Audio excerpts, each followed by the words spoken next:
வணக்கம் ஃப்ரெண்ட்ஸ், இன்றைக்கி நம்ம பவிஸ் கிச்சனில் ரோட்டு கடை காளான் தான் பார்க்க போகிறோம். இதுக்கு தேவையான பொருட்கள்லாம் எடுத்து வச்சுருக்கேன் பாருங்கள். மைதா மாவு, தேவையான அளவுக்கு எண்ணெய், சோள மாவு, மிளகாய் தூள், கரம் மசாலா, மஞ்சள் தூள், இஞ்சி பூண்டு விழுது, தக்காளி அரைச்சி பேஸ்ட் மாதிரி எடுத்து வச்சுருக்கேன். அதுக்கப்புறம் கோஸ், மஷ்ரூம் இது ரெண்டுத்தையும் கட் பண்ணி வச்சுருக்கேன்.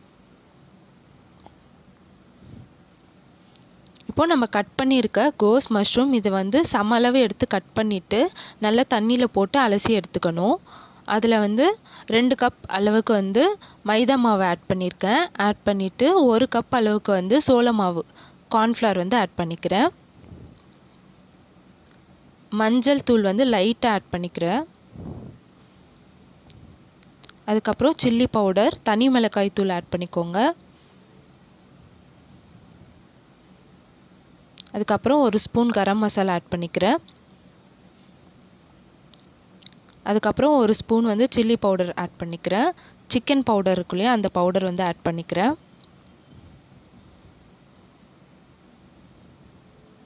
நீங்கள் சிக்கன் மசாலா இல்லை மட்டன் மசாலா எது இருந்தாலுமே 1 ஸ்பூன் ஆட் பண்ணிக்கலாம்.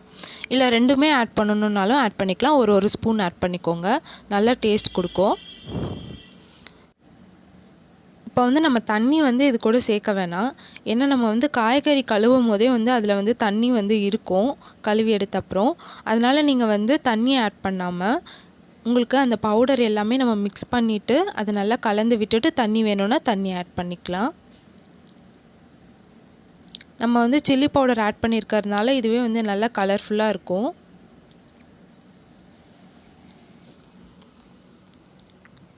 லைட்டாக சால்ட்டும் ஆட் பண்ணிக்கோங்க. சால்ட் ஆட் பண்ணி நல்லா கிளறி விட்டுக்கோங்க.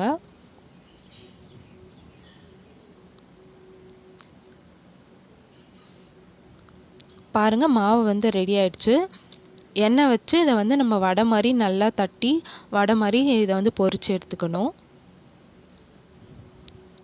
நம்ம கடையில் சாப்பிடும்போது ஃபுல்லாக மாவாக இருக்கும்.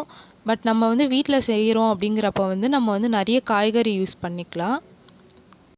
நம்ம வீட்டில் பண்ணுற வடை மாதிரி இல்லாமல் வீட்டில் நம்ம நிறைய மாவு போட்டு காய்கறி கம்மியாக போடுவோம். அது மாதிரி இல்லாமல் இப்போ நம்ம செய்யும் போது வெஜிடபிள்ஸ் நிறைய போட்டுக்கணும், காய்கறி நிறைய போட்டுக்கணும், மாவு கம்மியாக போட்டுக்கணும். பாருங்கள், நல்லா வெந்து வந்துடுச்சு. இதை நம்ம வடையாகவும் அப்படியே சாப்பிடலாம், நல்லா டேஸ்ட்டாக இருக்கும். இப்போது வடை எல்லாமே தனியாக உதிர்த்து எடுத்து வச்சுக்கணும். இப்போது நான் வெங்காயம் கட் பண்ணி எடுத்து வச்சுருக்கேன். லாஸ்ட்டாக சர்வ் பண்ணுறதுக்காக பொடியாக நறுக்கி வச்சுருக்கேன். அதுக்கப்புறம் இந்த மசாலாவில் ஆட் பண்ணுறதுக்காக இந்த மாதிரி நீள்வாக்கில் கட் பண்ணி வச்சுருக்கேன். இப்போது அதே கடாயில் எண்ணெய் லைட்டாக ஊற்றிட்டு நான் கட் பண்ணி வச்சுருக்க வெங்காயத்தை போட்டு நல்லா ஃப்ரை பண்ண போகிறேன். லைட்டாக உப்பு ஆட் பண்ணிக்கிறேன். உப்பு நம்ம பார்த்து சேர்க்கணும். ஏன்னா நம்ம வடையிலையும் உப்பு போட்டிருக்கோம். இப்போவும் உப்பு போட்டோன்னா உப்பு அதிகமாயிரும். அதனால் பாதி உப்பு ஆட் பண்ணிக்கலாம். அப்புறம் இஞ்சி பூண்டு பேஸ்ட் ஆட் பண்ணிக்கிறேன்.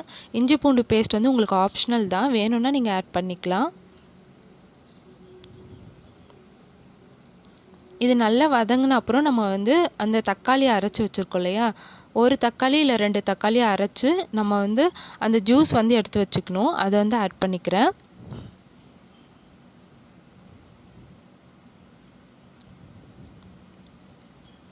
இது நல்லா வதங்கட்டும்னு விடணும்.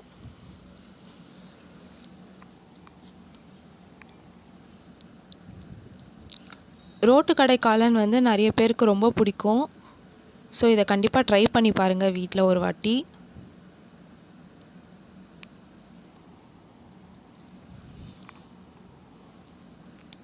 இப்போது சில்லி பவுடர் ஆட் பண்ணிக்கிறேன். அதே மாதிரி கரம் மசாலா ஆட் பண்ணிக்கிறேன். இங்கே சிக்கன் பவுடர் அதுக்கப்புறம் மட்டன் மசாலா பவுடர் இருந்துச்சுன்னா ஆட் பண்ணிக்கோங்க. அதுவுமே ரொம்ப டேஸ்ட்டாக இருக்கும்.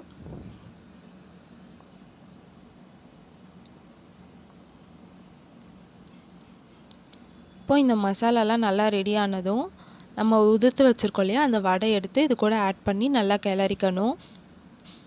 இந்த மசாலா எல்லாமே நல்லா அந்த வடையில் இறங்கி நல்லா உங்களுக்கு ஜூஸியாக கிடைக்கும். இந்த டைமில் வந்து நான் என்ன பண்ணுறேன்னா கார்ன்ஃப்ளவர் மாவு வந்து ஒரு ஸ்பூன் எடுத்து தண்ணியில் ஆட் பண்ணிக்கிறேன். ஒரு 1/2 டம்ளர் தண்ணியில் கார்ன்ஃப்ளவர் மாவு 1 ஸ்பூன் மாவு போட்டு நல்லா மிக்ஸ் பண்ணிவிட்டு அதை ஊற்றிக்கிறேன். அப்போ தான் அது நல்லா திக்காக வரும். நல்லா கலரிட்டதுக்கப்புறம் வெங்காயம் போட்டு நம்ம சர்வ் பண்ணிடலாம். நம்ம சூப்பரான ரோட்டு கடை காளான் ரெடி ஆகிடுச்சு. நீங்கள் வந்து வீட்டில் ட்ரை பண்ணி பார்த்துட்டு எப்படி இருந்துச்சுன்னு கமெண்ட்ஸில் சொல்லுங்கள்.